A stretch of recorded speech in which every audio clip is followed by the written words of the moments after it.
రాముల వారు తన సైన్యాధిపతులతో కూర్చొని మాట్లాడుతుంటే వాళ్ళు చెప్పిండ్రు, సార్ మన సైడ్ ధర్మం ఉన్నది, ఎట్టి చేసి మనం గెలవాలి, మరి రాక్షసులు పెద్దగా ఉన్నాయి, మన సైన్యం ఏమో కోతలైపోయినాయి, ఎట్లనే చేసి గెలవాలి సార్ నువ్వు ఆలోచించాలంటే, నా దగ్గర రామబాణం ఉందా, రామబాణం వేస్తే అందరు చచ్చిపోతారు, కానీ అందరూ చచ్చిపోవడం కరెక్ట్ కాదు, అది సృష్టి నియమానికి విరుద్ధం, ఏం చేయాలంటే నువ్వే దేవుని నువ్వు ఎట్లన్నా సంభాలించుకో, మొత్తం మీద మనం గెలిచినట్టు చేయమని చెప్తే శ్రీరాముల వారు ఆ బాణం తీసి రామబాణం వేసి రావణాసురునితో సహా మొత్తం చచ్చింది.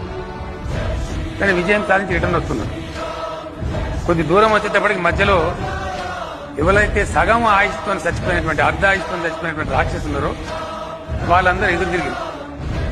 అయ్యా శ్రీరామచంద్రమూర్తి, మరి నువ్వు రామబాణం వేస్తేవి, దాన్ని గౌరవించి మేమంతా చచ్చిపోతుంది, మరి మా సగం ఆయుష్ సంగతి ఏంది?